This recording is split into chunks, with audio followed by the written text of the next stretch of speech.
እንኳን ወደ ሶስተኛውና የመጨረሻው ቀን ቪዲዮአችን በሰላም መጣችሁ። ባለፉት 2 ቀናት በጣም ወሳኝ የሆኑ ሐሳቦችን አንስተን ተወያይተናል። በመጀመሪያው ቀን ስለ አእምሮ ዝግጁነት ማይንድ ሴት አወራን። ለምን ተጨማሪ ገቢ እንደሚያስፈልግና ስሜታው ከመሆን በፊት መረጋጋትና ግልጽነት ክላሪቲ እንዴት እንደሚቀድም ተነጋገርን። በሁለተኛው ቀን ደግሞ ስለ ስትራቴጂ አወራን። ሰዎች ለምን እንደሚወድቁ ዝም ብሎ ከመቅዳት ይልቅ በዳታና በመረጃ መስራት እንዴት እንደሚያዋጣ አይተናል። ዛሬ ደግሞ ወደ በጣም ወሳኝ ነጥብ እንመጣለን። እሱም ውሳኔ ዲሲሽን ነው። መረጃ ብቻውን ዋጋ የለውም። አንድ ሰው ስለ ዋና 100 መጽሐፍ ቢያነብ ነገር ግን ውሃ ውስጥ ካልገባ መዋኘት አይችልም። በተመሳሳይ ስለ ኦንላይን ቢዝነስ፣ ስለ ኢትሲ ወይም ስለ ተጨማሪ ገቢ ሺህ ቪዲዮዎችን ብታዩ እርምጃ ካልወሰዳችሁ ህይወታችሁ ላይ የሚመጣ ምንም ለውጥ የለም። ይህ ቪዲዮ የተዘጋጀው ለተመልካቾች ሳይሆን ለተግባር ሰዎች ነው። ይህ ቪዲዮ የተዘጋጀው በቃኝ ዘንድሮ ለውጥ እፈልጋለሁ ብለው ለወሰኑ ሰዎች ነው። ስለዚህ በሚቀጥሉት ደቂቃዎች ስላላችሁ 2 ምርጫዎች፣ ስለ ፍርሃትና እኛ ፀሐይ ስላዘጋጀነው የመፍትሄ መንገድ በዝርዝር እናወራለን።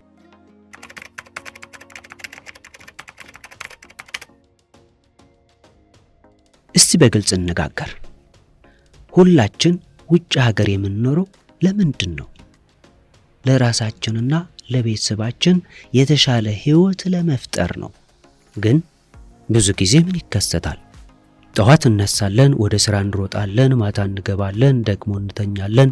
ወር ሲደርስ ደሞዝ ይመጣል፣ ለቤል ለኪራይና ወደ ሀገር ቤት በመላክ ያልቃል እና እንደገና ቀጣይ ወር በተመሳሳይ እዶት ይቀጥላል። ዓመት፣ 2 ዓመት፣ 5 ዓመት ያልፋል። ገቢያችን ያው ነው፣ ግን የኑሮ ውድነቱ ጨምሯል። ልጆች ያድጋሉ፣ ፍላጎታቸው ይጨምራል፣ እኛም እድሜያችን ይገፋል፣ ጉልበታችን ይቀንሳል። አሁን ራሳችሁን ጠይቁ። ዛሬ ምንም አዲስ ነገር ካልጀመርኩ በሚቀጥለው ዓመት ይህ ቀን ሲመጣ የት ነው የምሆነው? መልሱ እዚያ ቦታ ላይ ከሆነ ያ አደገኛ ነው። እርምጃ ለመውሰድ ኢን አክሽን ዋጋ ያስከፍላል። የምንከፍለው ዋጋ ገንዘብ ብቻ አይደለም። የምንከፍለው ዋጋ የአእምሮ ሰላም ነው፣ ጊዜ ነው እና ከሁሉም በላይ ነፃነት ነው። ተጨማሪ ገቢ ወይም ኦንላይን ቢዝነስ መጀመር ማለት የቅንጦት ዕቃ ለመግዛት ብቻ አይደለም፣ ምርጫ እንዲኖራችሁ ለማድረግ ነው። ስራ ቦታ አለቃችሁ ሲያስቸግራችሁ አማራጭ አለኝ ብሎ የመናገር ነፃነት ነው። ድንገተኛ ችግር ሲፈጠር ሰው ፊት እጅን አለመዘርጋት ክብር ነው። ለዚህ ነው ዛሬ መወሰን ያለባችሁ። ህይወትን በነበረበት መቀጠል ትችላላችሁ ወይም አዲስ መንገድ መጀመር ትችላላችሁ። ምርጫው የእናንተ ነው።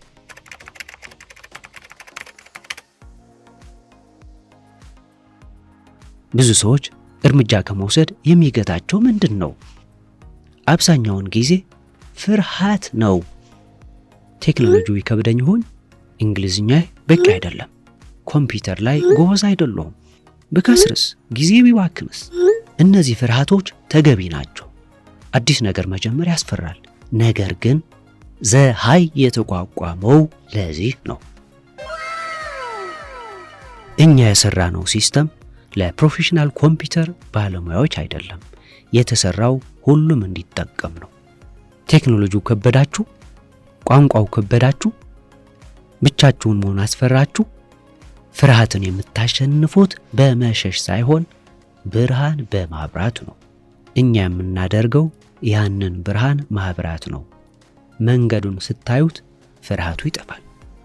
ያስታውሱ፣ እኛ የምንፈልገው እናንተ ራሳችሁን የቻላችሁ የቢዝነስ ባለቤት ኢንዲፔንደንት ቢዝነስ ኦውነርስ እንድትሆኑ ነው። ይህ ማለት ግን ብቻችሁን እንድትሆኑ ማለት አይደለም። በቢዝነስ ባለቤትነት ነፃ ሆናችሁ፣ በድጋፍ ግን ከኛ ጋር ናችሁ። ታዲያ አሁን ምን እናድርግ? በኦንላይን ቢዝነስ ለመጀመር 2 መንገዶች አሉ። አንደኛው መንገድ ብቻን የመጓዝ መንገድ ዘ ሃርድ ዌይ። ይህ መንገድ አድካሚ ነው። ዩቲዩብ ላይ ገብቶ በዘፈቀደ ቪዲዮ ማየት፣ የቲክቶክ ምክሮችን መሞከር፣ መውደቅ፣ መነሳት፣ ገንዘብ ማባከንና በመጨረሻም ተስፋ መቁረጥ። ይህ መንገድ ከባድ ነው፣ ምክንያቱም ጊዜያችሁን ይበላል። ሁለተኛው መንገድ የፀሐይ መንገድ ዘ ስማርት ዌይ። ይህ መንገድ የተረጋገጠ ካርታ ብሉ ፕሪንት መያዝ ነው። ከኛ ጋር ስትሰሩ የምታገኙት ኮርስ አይደለም፣ የምታገኙት አጋርነትና ተግባራዊ ስራ ነው። እኛ በዙም የምንገናኘው ዝም ብለን ለማውራት አይደለም።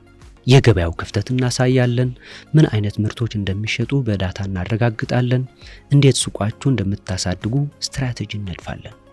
ይህ ሁሉ የሚሆነው ግልጽነት በተሞላበት መንገድ ነው። ምንም ድብቅ ነገር የለም። ስራ ይጠይቃል፣ ትኩረት ይጠይቃል፣ ግን ውጤቱ አመርቂ ነው። አሁን ኳሱ በእናንተ ሜዳ ነው። ይህንን ቪዲዮ እዚህ ድረስ ካያችሁ በውስጣችሁ የመለወጥ ፍላጎት አለ ማለት ነው። ያንን ፍላጎት አታዳፍኑት። እኛ የምንጠይቃችሁ አንድ ቀላል ነገር ብቻ ነው።